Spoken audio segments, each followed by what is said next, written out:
Bem-vindos ao Pensamento Universico, o canal do YouTube voltado para o autoconhecimento e a autorrealização. Nós estamos numa série de programas voltados para as mulheres na vida de Jesus, e esse é o terceiro deles.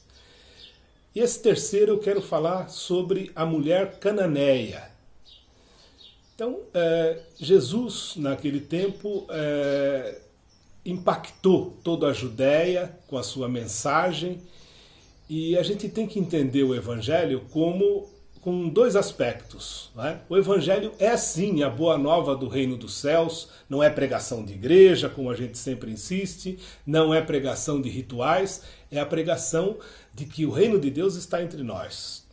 Mas o fato da gente aceitar o reino de Deus entre nós impacta com o reino desse mundo, né? Com o reino das trevas, com o reino dos interesses egocêntricos. Não é? E aí Jesus, na Judéia, começa a sofrer uma perseguição violenta. Né?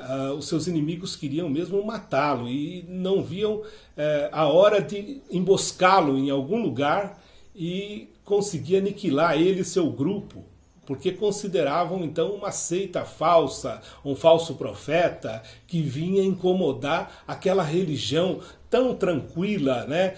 Presa a rituais, presa a leis, não é? Mas não necessariamente voltada para uma religião interior, uma religião do coração, do amor. Né? E aí então Jesus começa a sofrer essa perseguição. E eu digo mesmo que quem segue Jesus, e isso a gente vê ao longo da história, sempre há de ser perseguido. Há de ser seguido por alguns, mas será sinceramente perseguidos por outros que não aceitam a maneira como a verdade é explicitada. Né? E o Evangelho é a boa nova e é a verdade, a justiça. Né? Então Jesus e o seu grupo se refugia fora da Judéia. Então o grupo andava, não é? Era a maneira de se locomover, e se dirigem então para as regiões mais ao norte, pelas praias do Mediterrâneo, e chegam numa região de Canaã, que é a região das terras pagãs, dos povos que não aceitavam o Deus de Israel, né? Então o mundo sírio-fenício. Então ele se encontra junto com o seu grupo nessa região. É óbvio que não foram lá para pregar o Evangelho, não era esse o objetivo. O objetivo era realmente sair de cena e dar um certo tempo para que eles pudessem depois voltar e intensificar a pregação do Evangelho. Né? Então, nessa situação, Jesus queria sossego e o grupo então queria estar de uma maneira muito tranquila e passarem assim diante daqueles estrangeiros como pessoas totalmente desconhecidas.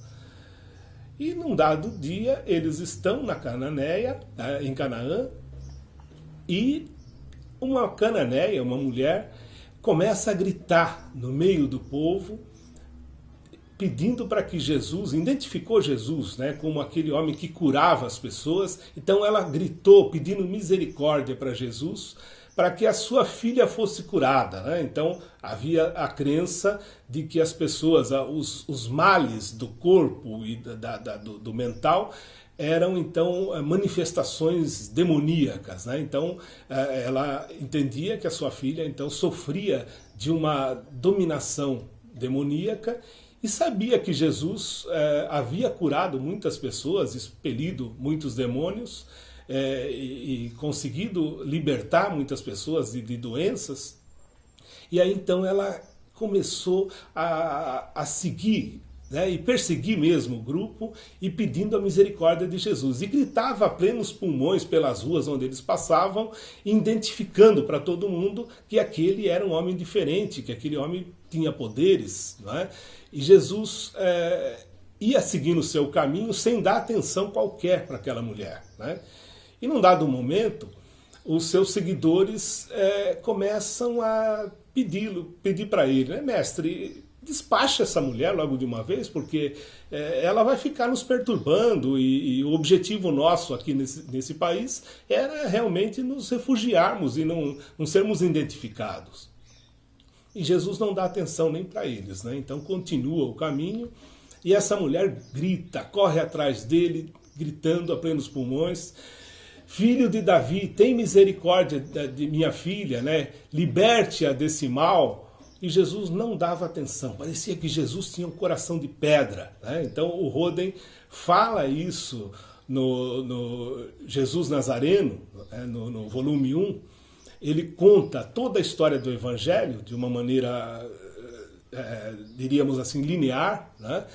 E aí ele chega a dizer isso mesmo, né? Jesus parece que tem um coração de pedra que sequer dá ouvidos, ele ignora aquela criatura que está desesperada no seu encalço, tentando que ele faça esse milagre de libertação de sua filha.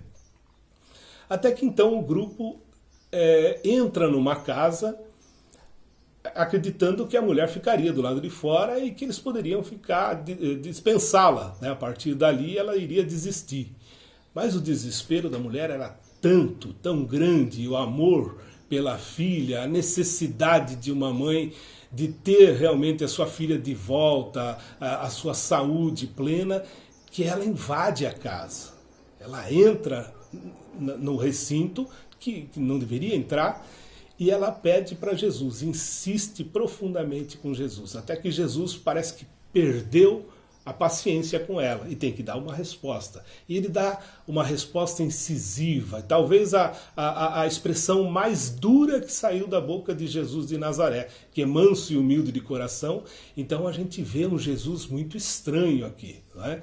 Então Jesus ele vai dizer o seguinte: não convém tirar o pão dos filhos e lançá-lo aos cachorrinhos. Parece que quando o Roden insiste nisso, parece que quando ele quis dizer cães, né? Não convém tirar o pão dos filhos e jogar para os cães, mas parece que ali ele sentiu talvez que teria sido muito dramática a expressão que ele usou, e ele então atenua um pouco, mas sem amansar a resposta dele, e diz: não convém tirar dos filhos e jogar para os cachorrinhos, não é? Então, aquela situação, né, quer dizer, deixa todos atônitos, né, porque, poxa vida, ter uma resposta tão dura, tão brutal para com aquela pessoa que simplesmente não tinha feito mal nenhum a Jesus, ela só pedia misericórdia, né? Então, uma mulher desesperada, e Jesus então dizendo uma coisa tão dura, tão brutal com ela, né? Então a gente entende o seguinte, que os filhos são os judeus, né? O pão significa um pouco assim o benefício de Deus, né? Então não vou tirar o benefício de Deus dos judeus para dar para sua filha, para vocês que são pagãos, né? A minha mensagem é para os judeus, não é para os pagãos, né? Talvez até ele, a longo prazo, ele entenderia aí que depois, posteriormente, com a sua passagem na Terra, que os seus seguidores chegassem aos pagãos. Mas ele não, né? Ele, como um bom judeu, ele quer servir os seus compatriotas. Então, Jesus até aqui, ele tem uma mentalidade religiosa que era comum na época, uma mentalidade, vamos dizer assim, etnocêntrica, ou seja, a minha religião é só para a minha nação, só para o meu povo. Então tinha uma certa discriminação dos outros povos que não eram, no caso dele, judeu. Mas a mulher dá uma resposta brilhante e que derrota Jesus nesse diálogo. Ela sai do mais profundo da sua humildade e sem qualquer ressentimento ela diz o seguinte, respondendo para Jesus, ela diz: é verdade, Senhor, mas sabe, também os cachorrinhos comem as migalhas que caem da mesa dos filhos. Com essa palavra, ela derrota Jesus. Veja vocês que Jesus sempre foi e fugia do seu país naquele momento porque ele derrotava todos os grandes sábios. E de repente aquela mulher pagã, humilde, desgraçada, não é? Ela devolve isso para Jesus. Quer dizer, até os cachorrinhos, você tem um cachorrinho em casa? Eu tenho uma cachorrinha que está sempre pedindo no chão, debaixo da mesa, para que caia uma migalha para ela. Né? Então, ela recorre a uma coisa que é comum aqui, e aí então a gente entende o seguinte: desde esse momento, Jesus de Nazaré deixou de compreender a si mesmo como o Messias dos judeus, o libertador dos judeus, e passou a entender que a sua missão era muito além dessa. Ele era o próprio Cristo universal. Quer dizer, ele deveria sim atender a todos os humanos, independentemente de credo, de religião, de ascendência, ser filho de Abraão ou ser filho de qualquer dos cananeus, né? Quer dizer, então Jesus ele passa a ser o mestre de todos os homens, o curador das almas de todos os homens, de todas as mulheres.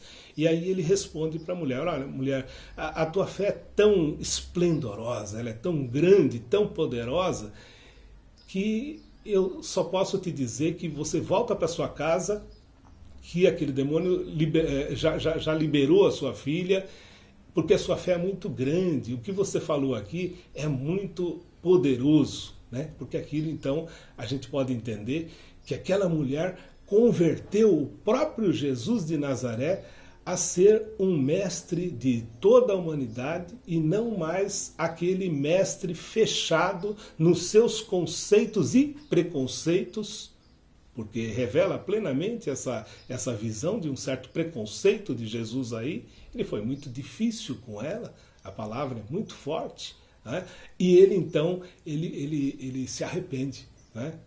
Olha que coisa interessante. Essa mulher transformou a vida de Jesus também.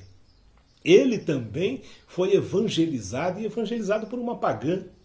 Né? Precisamos compreender um pouco essa mensagem. Então, eu gostaria de chamar a atenção para vocês então do papel que muitas mulheres, né? E emblematicamente a gente está usando algumas mulheres, algumas passagens de Maria, mãe de Jesus, de Madalena, que foi o programa anterior, esse da Cananeia, o próximo de Maria de Betânia.